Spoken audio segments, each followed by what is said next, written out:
প্রিয় দর্শক আসসালামু আলাইকুম, সবাইকে স্বাগত আমার আজকের এপিসোডে।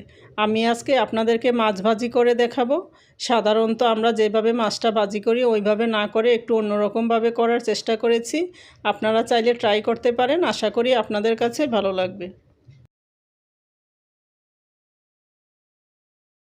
এখানে প্রথমেই আমি দিচ্ছি আধা চা চামচ আদার গুঁড়া, তার সাথে দিচ্ছি আধা চা চামচ রসুন গুঁড়া, আধা চা চামচ হলুদের গুঁড়া, আধা চা চামচ মরিচের গুঁড়া, আধা চা চামচ চাট মশলার গুঁড়া, আর 1 চামচের 4 ভাগের 1 ভাগ গরম মশলার গুঁড়া, 1 চা চামচ বেসন, 1 চা চামচ চালের গুঁড়া, তার সাথে দিচ্ছি অল্প একটু লবণ, আর দিব 1 টেবিল চামচের মতো তেল। এখানে আমি সয়াবিন তেলটা দিয়েছি, আর দিচ্ছি 1 চা চামচের মতো লেবুর রস দিয়ে এখন সব কিছুকে আমি একটু ভালো করে মেখে নিব।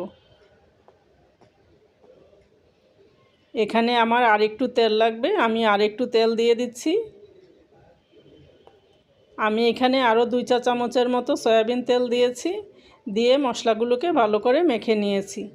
এখন এখানে আমি দিব 3টা মাছ, 3 টুকরা মাছ আমি নিয়েছি।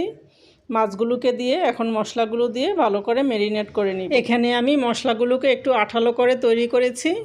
যদি একটু লিকুইড করে তৈরি করতাম তাহলে পুরো মশলাটা মাছের সাথে লেগে থাকতো না, কিছু মশলা নষ্ট হতো।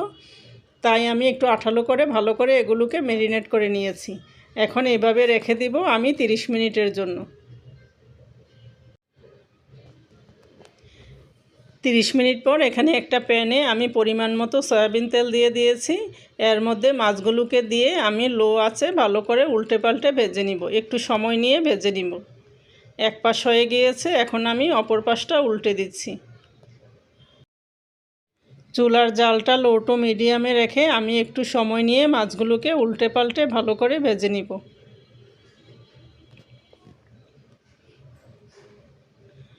কয়েকবার উল্টে পাল্টে আমি মাছগুলোকে ভালো করে ভেজে নিয়েছি। মাছগুলোকে আমি চারপাশ দিয়ে এভাবে উল্টে পাল্টে ভালো করে ভেজে নিয়েছি। সব দিকে যেন ভাজা হয় ওই জিনিসটা একটু খেয়াল রাখবেন। মাছগুলো আমার ভাজা হয়ে গিয়েছে, এখন আমি এগুলোকে উঠিয়ে নিচ্ছি।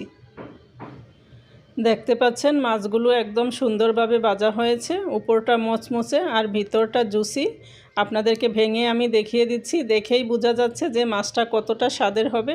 এইভাবে চাইলে আপনারা বাসায় একবার ট্রাই করতে পারেন। আশা করি রেসিপিটি আপনাদের সবার ভালো লেগেছে। সবাই ভালো থাকবেন। আল্লাহ হাফেজ।